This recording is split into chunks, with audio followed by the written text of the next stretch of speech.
Bhagavate Vasudevaya. Srimad Bhagavad Gita Bab 2 Sloka 18 Ringkasan isi Bhagavad Gita. Untuk Anda yang ingin mengikuti pembacaan Srimad Bhagavad Gita ini, slokanya saya cantumkan di deskripsi. Mari kita baca bersama-sama. Antawanta ime deha nitya syokta saririna anashino prameyasya tasmat yudya swabharata. Artinya,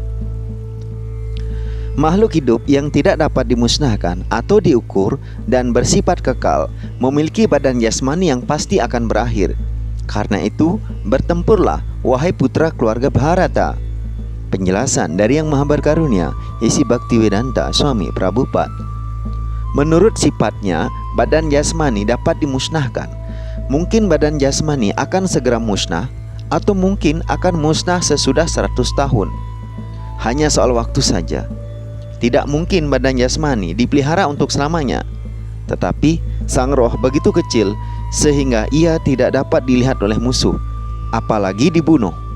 Sebagaimana disebut dalam ayat sebelumnya, sang roh begitu kecil sehingga tidak seorang pun mempunyai gagasan bagaimana cara mengukur dimensinya. Jadi, dari kedua sudut pandang tersebut tidak ada sebab untuk menyesal. Sebab makhluk hidup menurut kedudukannya tidak dapat dibunuh, dan badan jasmani tidak dapat diselamatkan selama jangka waktu tertentu atau dilindungi untuk selamanya. Butir yang kecil sekali dari keseluruhan rohani memperoleh badan jasmani menurut pekerjaannya. Karena itu, mengikuti prinsip-prinsip dharma adalah hal yang sebaiknya dimanfaatkan. Dalam Vedanta Sutra dinyatakan bahwa makhluk hidup mempunyai sifat seperti cahaya, sebab makhluk hidup adalah bagian dari cahaya yang paling utama, yang mempunyai sifat yang sama seperti cahaya itu. Seperti halnya sinar matahari memelihara seluruh alam semesta, begitu pula cahaya dari sang roh memelihara badan jasmani ini. Begitu sang roh keluar dari badan jasmani, badan mulai membusuk. Karena itu, rohlah yang memelihara badan ini. Badan sendiri kurang penting. Karena itu dianjurkan agar Arjuna bertempur dan tidak mengorbankan kepentingan dharma karena pertimbangan-pertimbangan jasmani yang bersifat material. Bab 2 Sloka 19. Ya enam weti hantarang yasca inaman yati hatam ubau tau na vijanito nayam hanti nahan yate. Orang yang menganggap bahwa makhluk hidup membunuh ataupun makhluk hidup dibunuh tidak memiliki pengetahuan, sebab sang diri tidak membunuh dan tidak dapat dibunuh. Penjelasan: apabila badan dari makhluk hidup dilukai oleh senjata-senjata yang dapat membunuh, diketahui bahwa sang roh yang hidup di dalam badan tidak terbunuh. Sang roh begitu kecil sehingga tidak mungkin ia dibunuh oleh senjata material manapun.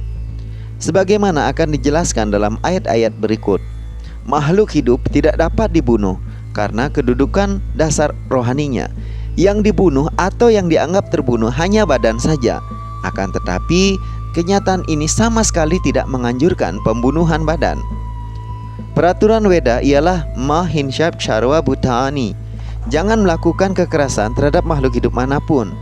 Pengertian bahwa sang makhluk tidak terbunuh juga tidak memberi semangat untuk memotong hewan. Membunuh badan makhluk manapun tanpa izin adalah perbuatan jijik yang dapat dihukum oleh hukum negara dan juga oleh hukum Tuhan. Akan tetapi, Arjuna sedang dijadikan sibuk dalam hal membunuh demi prinsip dharma, namun bukanlah secara arogan atau sembarangan. Selanjutnya, bab 2, sloka 20. Na jayate mriyate wa kadacin na yang bhutva bhavita wa nabuyaha ajo nitya sashvato yamburano na hanyate hanyamane sarire.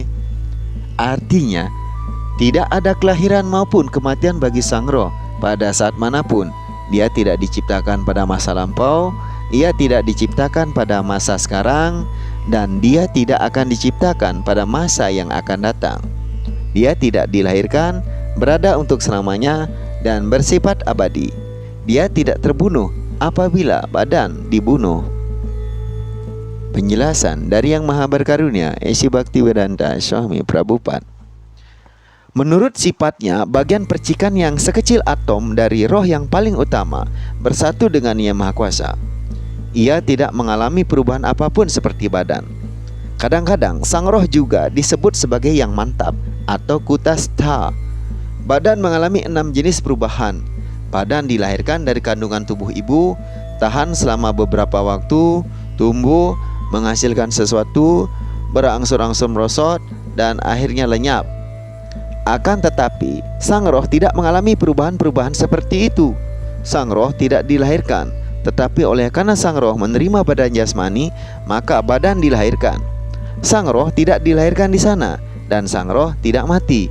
Apapun yang dilahirkan juga mengalami kematian. Oleh karena sang roh tidak dilahirkan, tidak ada masa lampau, masa sekarang, maupun masa yang akan datang bagi sang roh. Sang roh adalah kekal, berada untuk selamanya, dan bersifat abadi, yaitu tidak ada catatan dalam khazanah sejarah tentang perwujudan sang roh. Oleh karena kesan dari badan, kita mencari sejarah kelahiran dan sebagainya. Bagi sang roh tidak pernah tua pada suatu waktu, seperti yang dialami badan. Karena itu, yang disebut orang yang sudah tua masih merasa dirinya sebagai roh yang sama seperti pada masa kanak-kanak atau masa remajanya. Perubahan badan tidak mempengaruhi sang roh. Sang roh tidak merosot seperti pohon ataupun seperti sesuatu yang bersifat material. Sang roh juga tidak menghasilkan sesuatu seperti yang dihasilkan oleh badan, yaitu anak-anak juga roh-roh individual yang berbeda-beda. Mereka muncul sebagai anak orang-orang tertentu. Badan berkembang karena adanya sang roh, tetapi sang roh tidak memiliki keturunan maupun perubahannya. Karena itu, sang roh bebas dari 6 jenis perubahan yang dialami badan. Dalam Kata Upanishad bab 12 sloka 18, kita juga menemukan ayat yang serupa yang berbunyi, Na jayate mriyate wa vipaschin nayam kutascin nababu akaschit ajo nitya saswato yam purano nanhayate hanyamane sarire. Arti dan penjelasan ayat ini adalah sama seperti ayat dalam Bhagavad Gita. Tetapi dalam ayat ini terdapat satu kata yang istimewa, yaitu vipaschit, yang berarti pengetahuan atau memiliki pengetahuan. Sang roh penuh pengetahuan atau selalu penuh kesadaran. Karena itu, kesadaran adalah tanda adanya sang roh.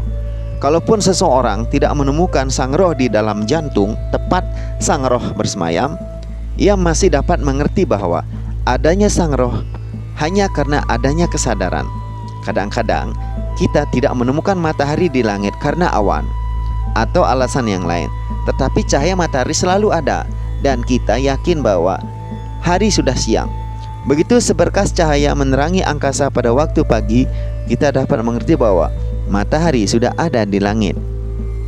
Begitu pula, oleh karena ada suatu kesadaran di dalam semua badan, baik manusia maupun binatang, lalu kita dapat mengerti bahwa adanya sang roh, baik manusia maupun binatang. Lalu kita dapat mengerti bahwa adanya sang roh. Akan tetapi, kesadaran sang roh tersebut berbeda dengan kesadaran yang maha kuasa. Sebab, kesadaran yang paling utama adalah menyangkut pengetahuan tentang segala sesuatu, masa lampau, masa sekarang, dan masa yang akan datang. Sedangkan kesadaran sang roh yang individual cenderung untuk lupa. Apabila ia melupakan sifatnya yang sejati, ia dapat dididik oleh Krishna. Krishna tidaklah seperti sang roh yang cenderung lupa. Kalau Krishna cenderung lupa, maka ajaran Krishna dalam Bhagavad Gita tidak akan berguna. Ada 2 jenis roh, yaitu sang roh yang seperti butir yang kecil sekali, Anuatma, dan roh yang paling utama, Wibhu Atma.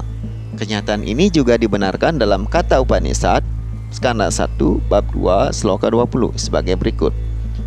Anor aniyan mahato mahiyan atma syajantor nihito guhayam tam akratuhu pasyanti vitasoko datuhu prasyadam mahimanam atmanaha. Roh yang utama, Paramatma, dan roh yang sekecil atom, Jiwatma, terletak dalam jantung yang sama, dimiliki oleh makhluk hidup pada badan yang sama yang diumpamakan sebagai pohon. Hanya orang yang sudah dibebaskan dari segala keinginan material serta segala penyesalan dapat mengerti yang utama, sebagaimana akan diungkapkan dalam bab-bab berikut. Dan Arjuna adalah roh sekecil atom yang sudah lupa akan sifat sejatinya. Karena itu Arjuna perlu dibebaskan dari kebodohan oleh Sri Krishna atau utusan Krishna yang dapat dipercaya, dalam hal ini sang guru kerohanian. Sloka 21.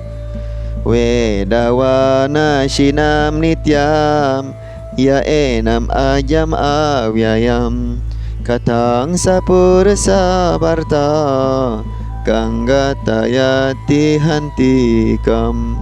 Wahai Parta, bagaimana mungkin orang yang mengetahui bahwa sang roh tidak dapat dimusnahkan, bersifat kekal, tidak dilahirkan, dan tidak pernah berubah dapat membunuh seseorang atau menyebabkan seorang membunuh? Penjelasan dari Yang Maha Berkarunia Esi Bhaktivedanta Swami Prabhupada. Segala sesuatu tentu ada gunanya dan ada benarnya, sehingga orang yang mantap dalam pengetahuan yang lengkap mengetahui bagaimana dan di mana menggunakan sesuatu untuk penggunaan yang sebenarnya. Begitu pula dengan kekerasan ada gunanya, dan bagaimana caranya menggunakan kekerasan dipahami oleh orang yang berpengetahuan. Walaupun seorang hakim menjatuhkan hukuman mati kepada orang yang terbukti telah melakukan pembunuhan, hakim itu tidak dapat disalahkan karena keadilan.